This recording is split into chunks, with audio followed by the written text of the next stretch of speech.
Creativity is an addiction. Unplugged because we will always say yes to creativity. Totally Uncut because we all make mistakes. So let's turn it into a tool. This is Arroe Unplugged.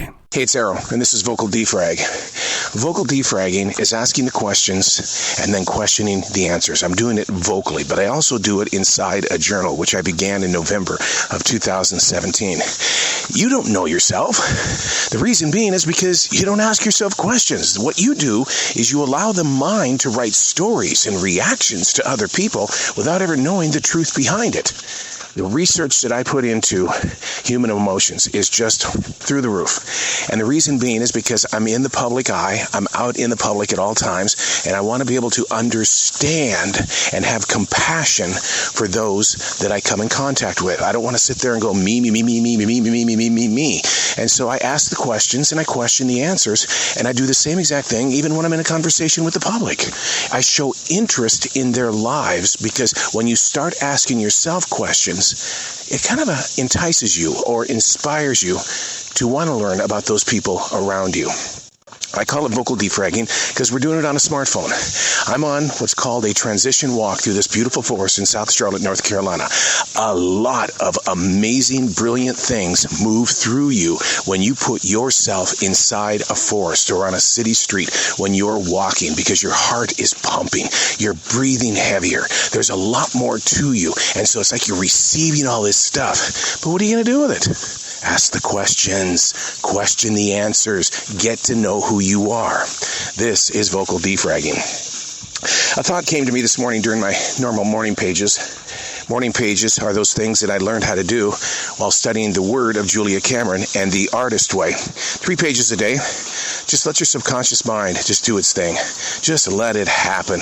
And you'll grow from it because when you don't have any barriers around you and the judges are away and the wet blankets aren't anywhere near you, what happens is that you begin to think and plan things out in a process of progress. So what came to me this morning was I truly feel something very spiritual is moving through me. But as a writer, I can't do anything but wait.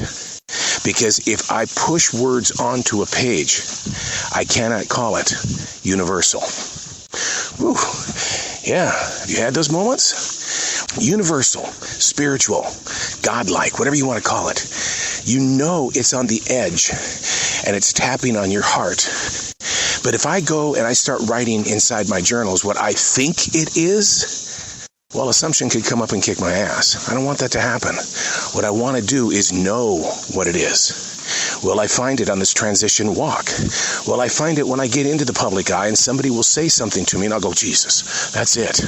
That's exactly what I was supposed to receive today. Now the question is, what are you going to do with it? Questions lead to answers. Answers need to be questioned. So when you're feeling something of empowerment, inspiration, so often we will take it in, but we don't know what to do with it. Today I'm listening to, it was so funny, I asked Alexa, can you please play me some elevator music?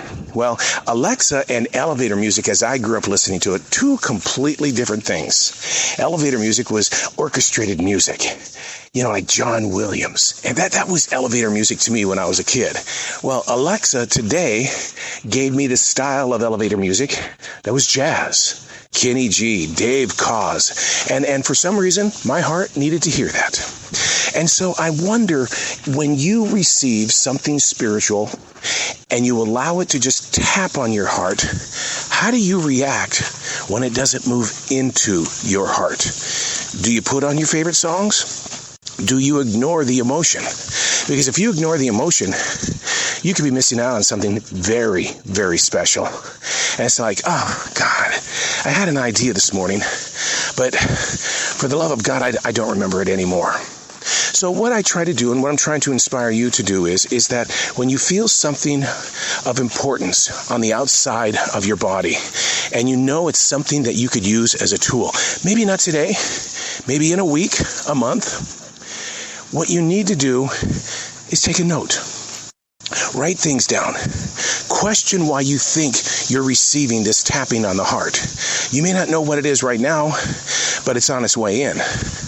Listen to some music that allows you to step free of the same 5 oldies songs that you love listening to, but sometimes you still got to change the channel, because how many times can you hear Foreigner Waiting for a Girl Like You?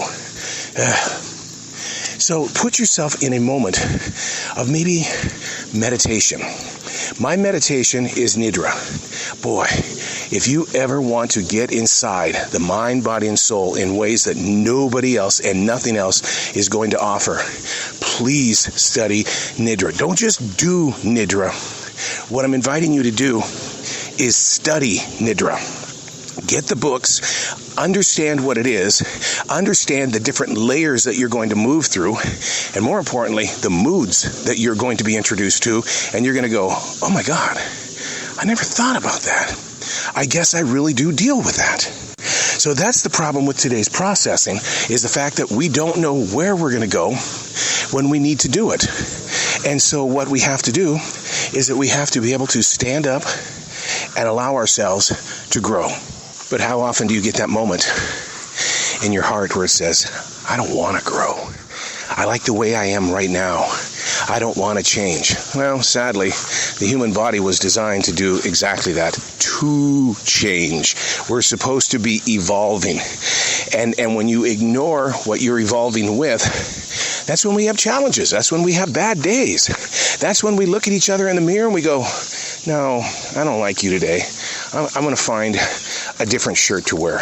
I'm going to go buy something from Amazon. So back to the beginning, when something is knocking on your heart and you know that it's not entering just yet, instead of being the writer that's going to just write whatever you want or think whatever you want in that moment of now, the goal is to teach yourself to wait patiently, to be aware of the changes that are going to happen to you as you are receiving this word and or message. Because if you write it out, if you post it on social media, is it really something universal that moved through you? Or is it just you thinking, assuming? Well, it must be, because I felt that in the moment. When do you know it's the physical moment of that message reaching through you so that it can reach others? You've got to ask the questions, and then you've got to question the answers. And the more, don't you dare dig, the more that you listen without digging, all of a sudden you begin growing. Vocal defragging. Pick up a smartphone and just talk in the recording device. Or you can do what I also do, which is a journal just called defragging. Learn to ask the questions. Question the answers. Hello, the new you. I'm Arroe, and that's Vocal Defrag.